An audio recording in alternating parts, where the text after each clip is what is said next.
Okay, good day mga ka-livestock farming. Gusto ko akong ikwento sa inyo patungkol sa kahalagahan ng pagkakaroon ng shelter o ng shed or shade or shed, but I'd rather call it duck shed. Yan, itong may balag dito na kulay itim na yan. Although it may sound basic, no, kung bakit kailangan ko pang ikwento ang kahalagahan nito, but instead of just saying the things na pang common sense lang, magbabanggit ako ng ilang mga terminology na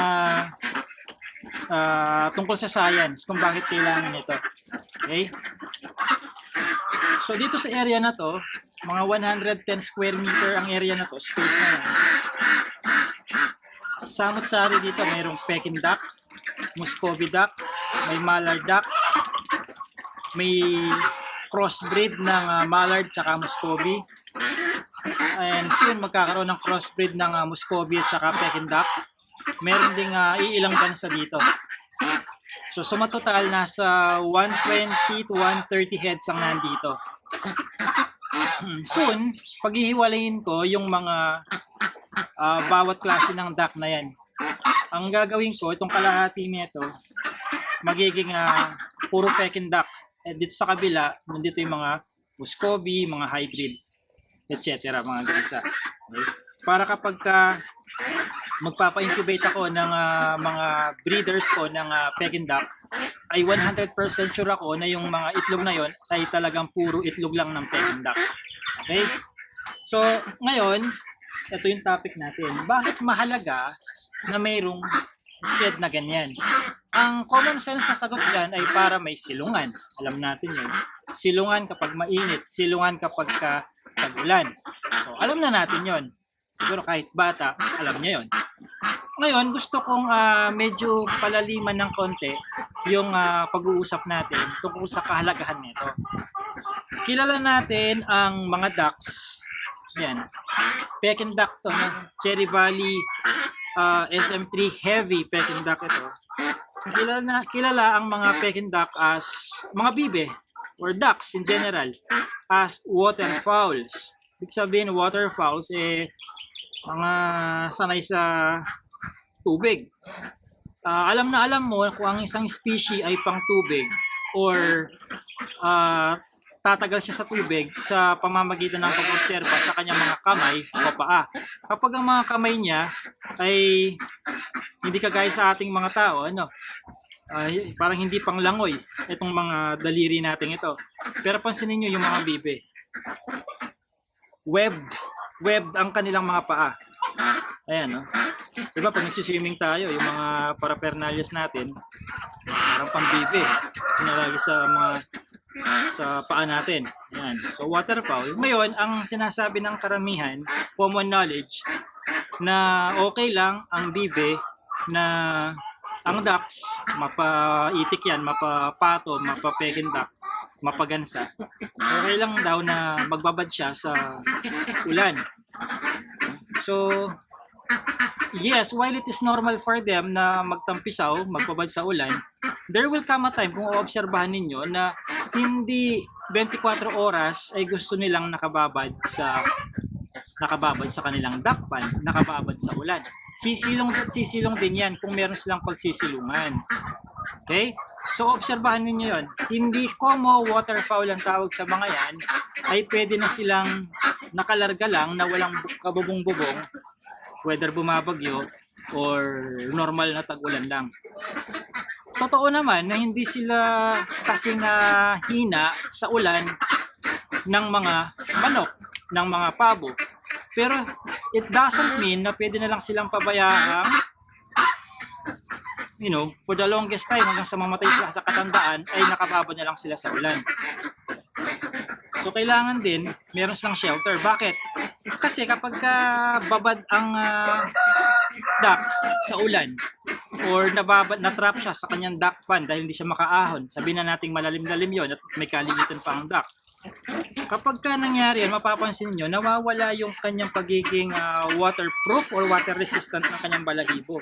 May water resistant kasi ang balahibo ng mga to. But din you try. Kapag ang isang duck sa umaga, naligo siya sa duck pond, mapapansin niyo parang dahon ng gabi yung kanyang balahibo banda rito. Pag natalsikan ng tubig, dumudulas. Bakit nangyayari yun? Kasi meron siyang preen gland. Uropygial yata ang tawag doon. Yun ang formal na tawag doon, uropygial gland, or informally known as preen gland or oil gland dito sa puwitan niya. Dito. Ito, dulo ng buntot niya. Dito.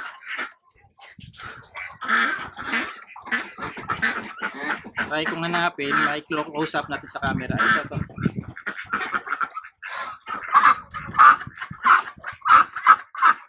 Ayan. Close up natin, ha. Nakikita nyo ba? Ito. Ayan. Yan, medyo manilaw-nilaw. Kasi tuturo ko sa hinliliit ko, ano, ito. Yan ang kanyang preen gland. Yan ang naglalabas ng oil. Kaya, pansinin nyo, minsan after nilang maligo, yung tuka nila, meron silang mga kinukut-kut-kut dito. So, ikinakalat niya yan sa katawan niya, yung oil na yon, para maging water resistant siya.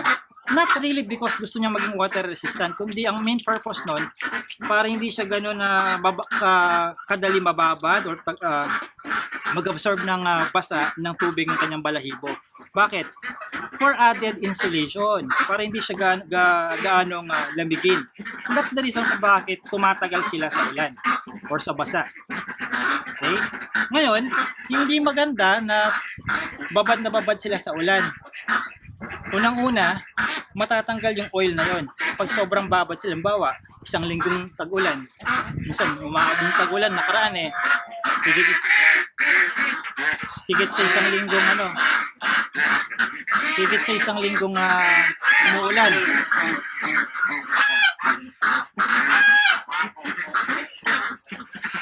So pagka sumasabay sila, no? So kapag nawala yung waterproof nilang sa katawan, tendency ay lalamigin yan. No? Pansinin nyo kapag natutulog ang mga ducks, mapapeking duck yan, pato or titi, minsan iniaangat nila yung sa nilang paa, either left or right. Pag nakaangat kasi yan, added hit yan sa Teka lang.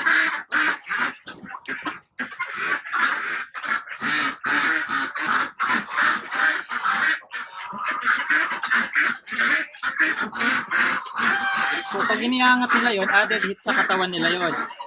Tsaka minsan yung ulo nila, yung ulo nila, pinapasok nila dito sa banda sa pakpak nila, di ba? So,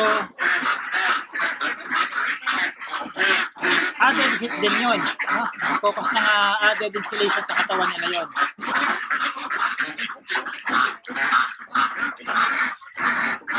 So ngayon, ang connection ng pinag-uusapan nating preen gland, oil gland, or uropygial gland ay may connection dito. So kapag sobrang nadalas na ng ulan, sisilong ang mga yan dito Sisilong sila. Kagaya kanina, nakita ko, nakasilong ang mga pato natin. No? So pag tag-ulan, sumisilong din yan. So importante na mapanatili na dry ang mga ducks natin. At hahayaan naman natin sila na lumabas kapag gusto lang nila. Yung natural lang nila. Hayaan natin silang maligo, magbabad sa pool, duck pond, duck pool. Yung gusto lang nila, hindi yung puwersado sila. At hindi yung no choice silang nakababad sa ulan dahil wala silang silungan. It's for that reason. Okay? Soon, may papagawa pa ako nandito. So, siguro maglalagay ako ng mga nakahigang hollow block dito. Ganyan ang hollow block, ihiga. No? Tapos palibot yan, yung nasasakupan ng bubong na yan, ay nalalagyan ko ng ipa. Ipa kapag tag-ulan. Kapag tag-araw naman, mainit ang panahon, buhangin. Kasi pag ipa, pag tag-ulan, mainit yon. Pagka tag-araw naman, buhangin, medyo malamig yun kumpara sa ipa. So yun gagawin ko. Bakit kailangan naka-elevate ng kaunti? Grade 4 science yun, no? Ang dahilan nun. Bakit? Bakit nasabing grade 4 science? Kasi ang init tumataas, umaakyat, ang lamig bumababa. So kailangan taasan natin ng kaunti yung medyo may pagka-elevated yung kanilang tungtungan para hindi maging ganun kalamig ang masasagat nila. Another thing, ang mga ducks, kung na-obserbahan ninyo, kapag humihinga sila, ayan, patayin natin.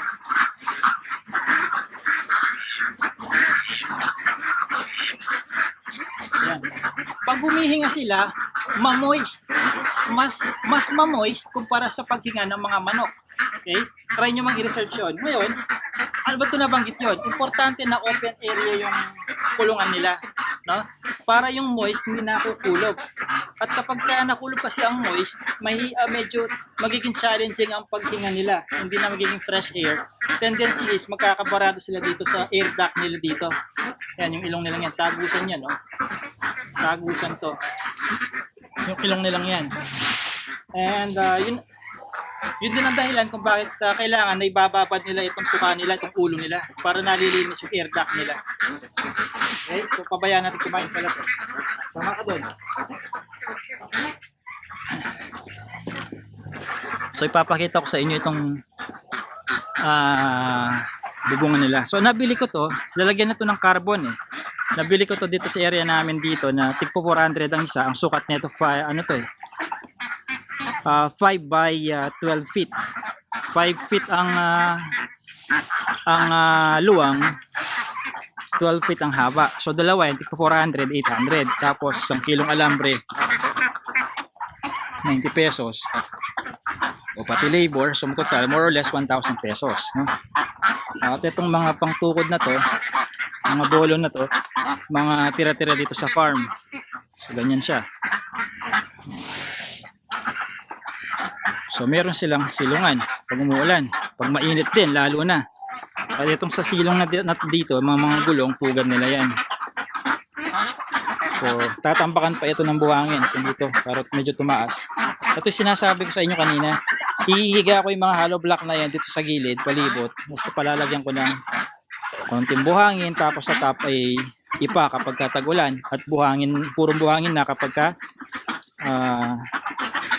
tag-araw para di ganun kainit. Ayan ang duck pond nila. So, di malaya silang lumabas kapag tag-ulan, malaya silang lumabas kung gusto nilang magpasa. Pag nilalamig, malaya silang bumalik sumilong para hindi sila babad na babad at matanggal yung pagiging water repellent ng kanilang balahibo. Another tip, in case na naglulugon, nagmomolting ang duck ninyo at napapansin yung babad na yung kanyang katawan, no, kumbaga nawawala na yung pagiging water repellent niya or parang siguro masyado na siyang marumi, ang pwede nyo gawin, ipaliguan siya ng may shampoo na pantao, kaya shampoo na sabon na para mild yung yung perla. Pwede nyo sabunin siya ng ganon. Mabilisan lang, huwag sobrang sobrang tagal. Tapos balik ako sa camera. Tapos perla para mild lang, no? Hindi matapang sabon. Banlawan yung mabilisan and then i-blow dry ninyo, air dryer. And then hair dryer. And then ihiwalay nyo muna siya hanggang sa medyo makarecover siya, mga 1 linggo. And then obserbahan niyo pag pinakawalan niyo siya sa grupo niya, sa herd, sa flock. And then obserbahan niyo kung bumalik na yung pagiging water repellent niya. So ganun lang ang ginagawa ko dito para ma-maintain ang magandang kalusugan nitong mga alaga. Okay? So kung may napulot ka sa video na to, pwede mong i-like at i-share ang video na to, lalo na dun sa mga DAC-related Facebook groups or social media channels. Pwede ka rin mag-comment kung may katanungan ka o kung gusto mong mag-share ng kaalaman mo at karanasan patungkol sa topic natin. And to learn more about these livestock farming tips na pinag-share ko sa inyo since the beginning, visit our website at www.alphaadventure.com. Nandun lahat ng video at pwede ka rin magtanong doon sa online discussion board sa website. Punta ka lang sa alphaadventure.com and then click mo yung Q&A or community. Mag-post ka doon, Tagalog, English, Taglish. Mas magandang doon ka magtanong kasi pwede kang mag-sign up, parang Facebook lang din ang pag-create ng account doon. At least, nakakumpul-kumpul ang mga tanong mo, malalaman mo, mabilis mong mababackread kung ano yung mga sinagot ko sa mga nakaraang tanong kasi may account ka doon. Unlike kung magtatanong ka lang magko-comment ka lang sa mga YouTube videos ko, pag gusto mong balikan yon baka di mo na alam kung saan mo babalikan. No? So, magtanong kayo doon sa Q&A or community board sa website alphaadventure.com/community. Okay? Like and subscribe this YouTube channel.